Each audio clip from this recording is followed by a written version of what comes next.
You know, when you picture karate in your head, it's probably all like bam, whap, super fast moves, crazy powerful strikes. Yeah, definitely. It's got that intense in-your-face image. But the thing is, the roots of it go way, way back. Oh, yeah, for sure. Like we're talking ancient Egyptian hieroglyphics, even unarmed combat in the early Greek Olympics. That's how far back it goes. It's wild to think about, isn't it?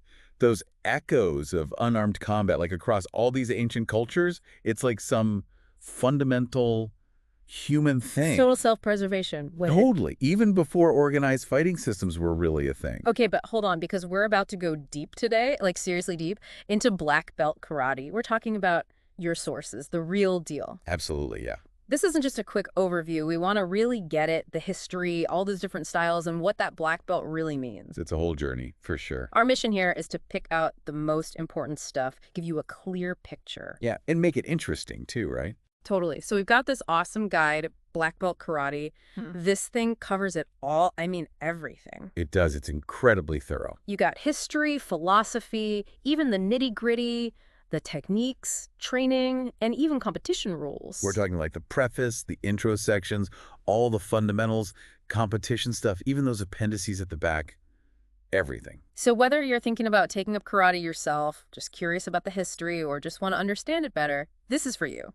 Get ready for some serious knowledge bombs. Yeah, it's going to be good. Let's go back to the beginning, like the early days. Okay, so we got to start with Okinawa. This island, its location was everything. Yeah, why is that? Think about it, east of China, kind of smack dab between China and Japan. For centuries, Okinawa was like walking a tightrope between these two huge powers. Tough spot. Seriously. But it made them this crucial trading hub. Got it. So lots of different cultures mixing. Exactly, a melting pot. And that meant fighting styles, too. Sailors, merchants, they all brought their own stuff. Makes sense. It wasn't isolated at all. Not at all. Then things changed. Big-time weapons ban. There were actually two. The first one was like in 1429, the king said, hey, less fighting, more education, arts, you know. Interesting. So they were kind of pushing for a more peaceful society? Yeah, you could say that. But then the second one, that was under Japanese rule. They took control, and bam, that had a huge impact. Okay, so no weapons allowed. What did people do? I mean, how did they defend themselves? You know what they say? Necessity is the mother of invention. Yeah. Right?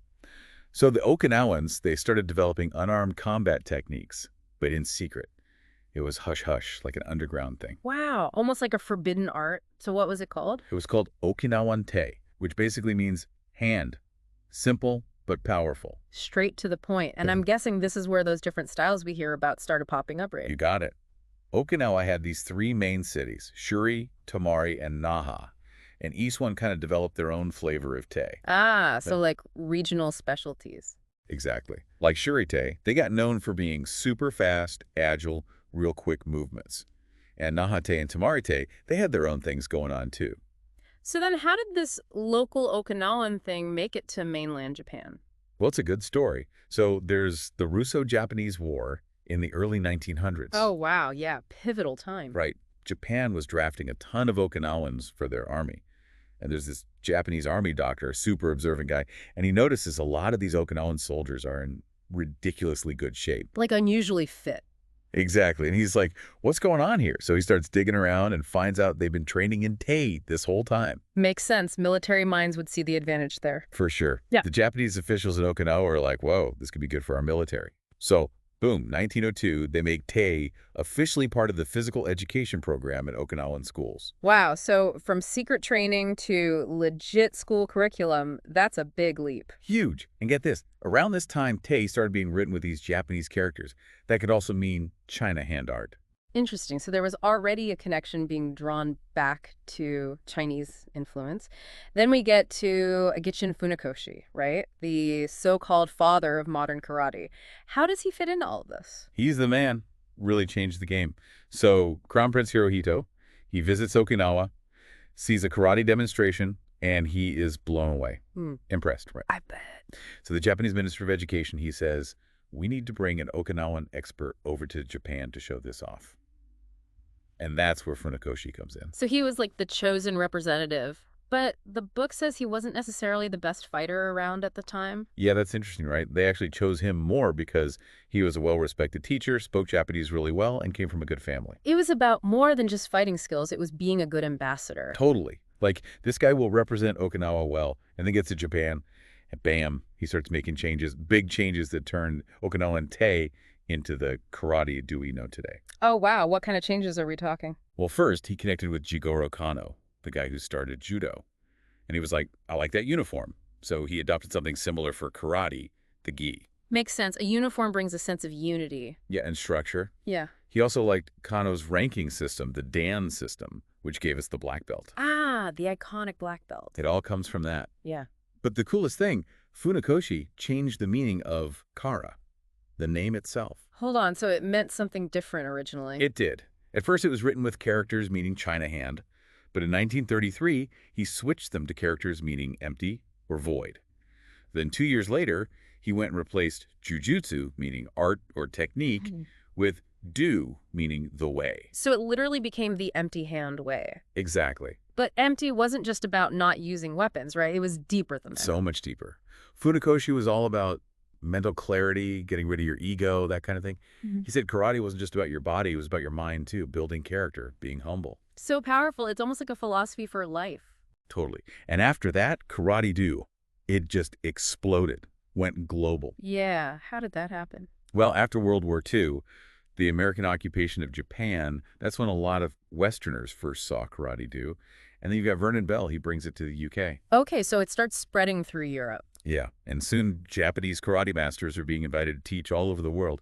Just takes off. From a secret Okinawan thing to worldwide phenomenon, that's amazing. It really is. You know, the book also talks about other Okinawans who were important in bringing their styles to Japan. Oh yeah, can't forget him. Guys like Chojo Miyagi, he founded Goju-ryu. Kenwa Mabuni, he created Shito-ryu. And Kanban Uechi, he introduced Uechi-ryu. Funakoshi gets a lot of the credit, but these guys were crucial too. They all had their own unique styles. So that's a perfect segue, because now we're talking about the different types of karate. It's clearly not just one thing, is it? No way. They all come from that same Okinawan Te, but over time, all these different styles have emerged, each with its own techniques, philosophies, the whole package. The book focuses on 5 main ones, the big players. Okay, let's break them down. First up, Shotokan, probably the most famous one globally. Right. Shotokan, that's Funakoshi's baby, and then his son Giko, he had a big influence too. What sets Shotokan apart is its focus on kata, these set sequences of movements. Think of it like they're practicing against imaginary opponents. Oh, I get it. In Shotokan, it's everywhere now. It's like the most practiced karate style in the world. That's pretty incredible. What's interesting to me is how those kata, they look so rigid, but they're actually like a secret code, right? Passing down fighting knowledge from generation to generation. That's a great way to put it. They're like a living textbook of movement. Okay, next we got Wado-ryu. What's special about that one? Okay, so Wado-ryu, that was founded by Hironori Atuka. And this guy, he knew his stuff. He trained in jiu-jitsu for years before he ever met Funakoshi. So he brought a whole different skill set to the table. Big time. He took all those jiu-jitsu principles and wove them into his karate. You see it especially in the free sparring kumite.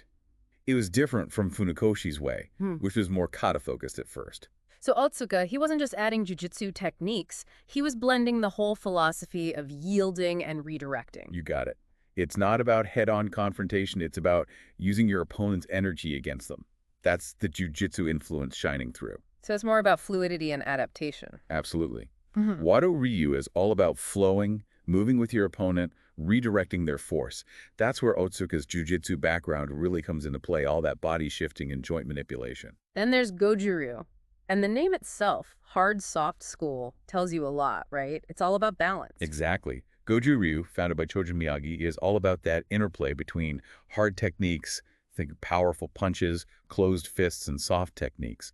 Open hand movements, breathing exercises, that kind of thing. So it's like a yin-yang thing going on. Yeah, totally. And Miyagi, he studied in China for a while, learned a bunch of different martial arts there, and you can see that influence in Goju-ryu. It's this really unique blend. And then there's Gogen Yamaguchi, one of Miyagi's students. He took it and kind of evolved it into his own style called Goju-kai. Now, Shito-ryu is super interesting because its founder, Kenwa Mabuni, he trained with some major players in karate history. He was connected to everyone. Mobuni, He's unique because he studied under both Kanryo Higuana, the same guy who taught Chojin Miyagi, and Anko Itosu, one of Funakoshi's main teachers. Wow, talk about a double dose of knowledge. Right. So Mabuni, he got to experience both Nahate and Shuritu styles firsthand. That's why Shido-ryu has this huge range of techniques in kata. You got powerful, grounded moves, and then super fast, agile stuff. It's like the best of both worlds. And finally, we've got Kyokushinkai. The book describes it as a newer style, but super popular. Kyokushinkai, that's Matsutatsu Oyama's creation. And it came later, but it blew up fast. Why is that? What makes it so different? Well, it's full contact. Oyama was all about that, his philosophy. One punch, one kick. Like, end it decisively. Wow, straight to the point. He was known for these crazy demonstrations, too, like fighting bulls with his bare hands. Seriously, fighting bulls. Yeah, the guy was intense. That's some next-level confidence in your skills. No kidding. And it worked. People loved it. Kyokushinkai must not be one of the original Big Four styles, but it's definitely got its own dedicated following worldwide. So we've got all these lineages, each with their own thing going on. But once you pick a style, what are the core elements of training? The book talks about Kihon, kata, and Jiu-kumite as being essential. Those are the big three, the pillars of karate, no matter what style you're doing. Yeah. Kihon, that's your basic techniques, all those blocks, strikes, punches, kicks. You got to have those down. Makes sense, foundations. Right, it's all about repetition, building that muscle memory, getting the form right, and generating power, what they call kaim. But it's not just about going through the motions. The book talks about mental visualization, too, and using your kai, that shout, to focus your energy. It sounds almost like a moving meditation, the way you're describing it. In a way, it is. You're really focusing on each movement, making it instinctive. Then you've got kata. These are set sequences, prearranged movements, like you're fighting an imaginary opponent. Ah, like shadowboxing, but with more structure. Exactly. And the history of kata, it goes way back, maybe even before the Chinese influence in Okinawa, the book says. It even says karate is kata training. That's how important it is. So it's not just a bunch of moves, it's like the heart of karate. It is. It's how they pass down their fighting knowledge for centuries, all those principles and strategies. It's mind-body connection, intense focus. You're totally immersed in those imaginary attacks and counters.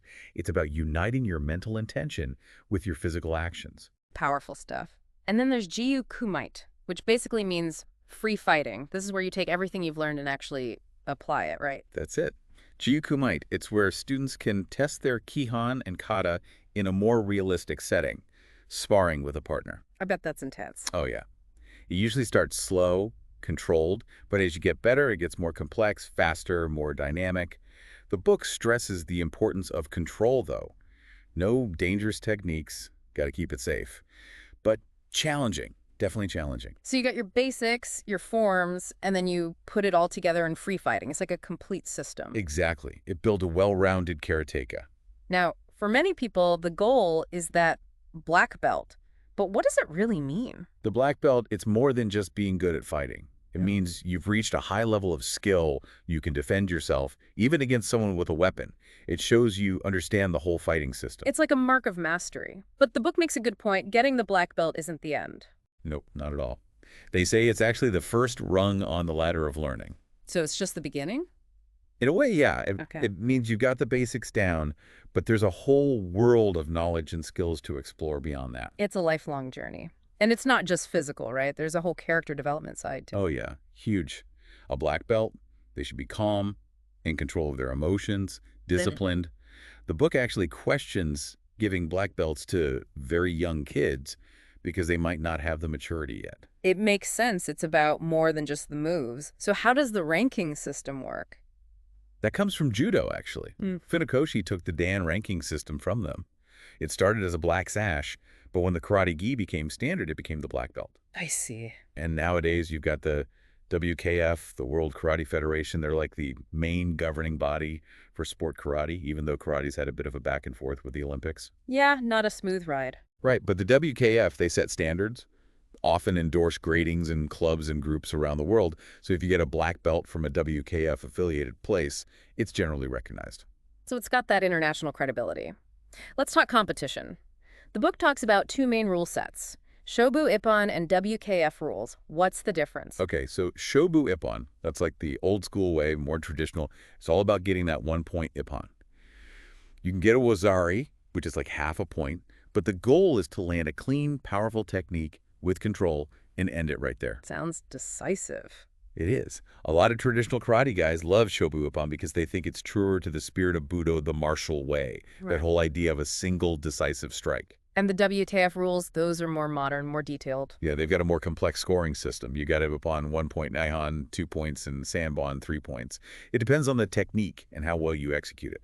And they really emphasize dynamic moves, especially high kicks. Those are crowd pleasers, right? They're definitely flashy. Right. But control is still huge in WKF. You can't be reckless. You have to demonstrate you're in control to avoid injuries. So it sounds like there's a bit of a philosophical divide between these two styles. There definitely is. Traditionalists sometimes argue that WKF is too focused on being a sport, that it rewards less decisive techniques. But the WKF people, they say it's about safety and making it more appealing to a wider audience. But, lots of competitors do both, so it's not like a hard line. Makes sense. And the book gets into the specifics about what's not allowed in WKF kumite, emphasizing that safety and control. Yeah, they're serious about that. Category I offenses, those are the big no-nos. Stuff like attacking the joints, the groin, the throat, those are off limits. You also can't do open hand strikes to the face that could really hurt someone, and no dangerous throws. Sounds like common sense, but I guess it needs to be spelled out. Right, got to make it clear. Then there's category 2, it's more about conduct, like faking an injury to get an advantage, running away from your opponent, stuff like that. And of course, any unsportsmanlike behavior. So it's not just about fighting skill, it's about being respectful and honorable too. What about kata competitions? How do they judge that? Okay, so in kata competitions, you've got compulsory kata. Everyone does those. They're set beforehand. Then there's free selection, where you pick your own kata from the main styles. I see. But the judging, it's not just about doing the moves right. They're looking at everything. Are you showing the meaning of the kata? Do you understand the techniques? Is your timing perfect? Are you fast enough, strong enough, balanced, focused? How's your breathing? Your stances? And your basic techniques, the Kihon. That all matters too. So much more than just points. It's about expressing the whole art. Totally. And if it's a team event, they do bunkai. That's where they show the practical applications of the kata, and they judge that too. It's all connected. Okay, let's move on to the actual techniques and training methods. The book starts with etiquette, Ray. Ray, super important. You bow at the beginning and end of class. It's about showing respect for your instructor, the dojo, your fellow students. It sets the tone. And then there's the dojo-kun, the philosophical guidelines for the dojo. Often they emphasize humility, courtesy, integrity, respect, that sort of thing. So it creates a positive atmosphere. Everyone's on the same page. Yeah, a sense of community and discipline. And of course, before you even get to the fighting, you've got a warm-up stretch. Absolutely shouldn't be undue. Those preparatory exercises, they're crucial for preventing injuries and getting your body ready. Usually it's calisthenics to warm up, then deep stretching, especially for the legs and hips, to improve flexibility. And the book stresses cooling down afterward too, seri and do, to help those muscles recover. Smart. Yeah, it even has specific stretches for the wrists, fists, fingers, groin. It's detailed. Attention to detail. It's not just about brute strength. Not at all. Okay, so let's get into the actual techniques, the Kihon waza. The book lists a ton of them. Punches, strikes, kicks, stances, blocks. There are a lot. For punches, you got your basic seiken, that's the fist punch, junzuki, the forward lunge punch, gyakuzuki, the reverse punch, and even tobikomizuki, a jumping punch. For strikes, uchi-waza, they cover back fist strikes, uriken uchi, bottom fist strikes, tetsui uchi, knife hand strikes, shito uchi, and all sorts of elbow strikes, empi uchi. Sounds painful. It can be. Then there are kicks, kari-waza, everything from basic front kicks, majeri, to roundhouse kicks, mawashi-jeri, to back kicks, ushiwa-jeri, and all kinds of jumping kicks like tobi and jeri. For stances, dachi. Those are super important for balance and power. You got your front stance and kutsu-dachi, back stance, kokutsu-dachi, cat stance, nakowashi-dachi, all sorts. And of course, blocks, uki, to defend yourself.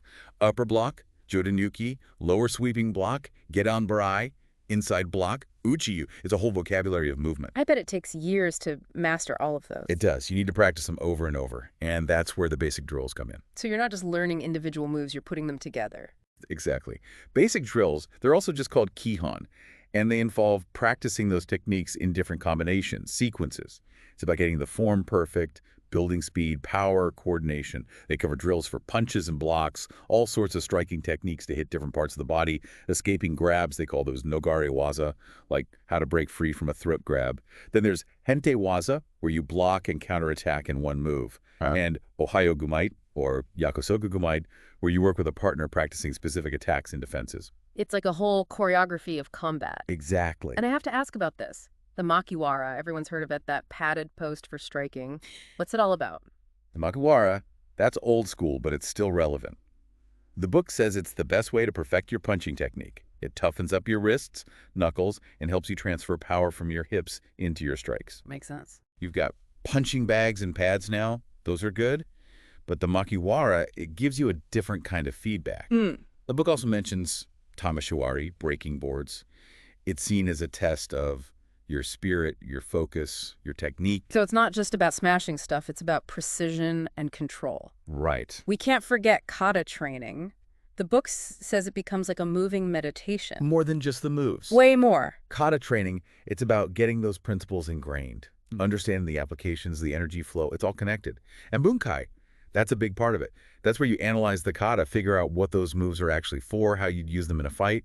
They also talk about this concept shuhari, which is like a three-step process of mastering something. First, you follow the tradition, then you break away from it to explore, and finally you go beyond it and create your own understanding. It's deep. It is. They give a great example with Jian kata, might have come from monks originally, and they break down some of the key movements and what they mean. It's fascinating how each move has so much depth to it.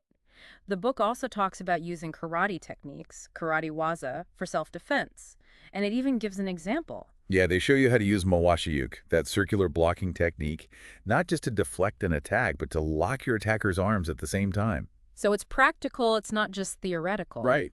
Well, it's clear that karate is this incredibly rich art, full of history, philosophy, demanding physical training, and serious mental discipline. It is. As we wrap up this deep dive, what are the key takeaways for our listeners? I'd say the big things are, first, appreciate that history. It's incredible, from those secret Okinawan beginnings to becoming this global phenomenon. And it keeps evolving. Totally. And remember, there are all those different styles, each with its own flavor. But at its core, karate is about more than just fighting. It's about pushing yourself mentally and physically, mastering those techniques, understanding the philosophy. It's about personal growth. That's a whole lifestyle. It is. Now, for you personally, what was the most surprising or insightful thing we talked about today? You know, I think it's that connection between the weapon bans in Okinawa and the development of unarmed combat.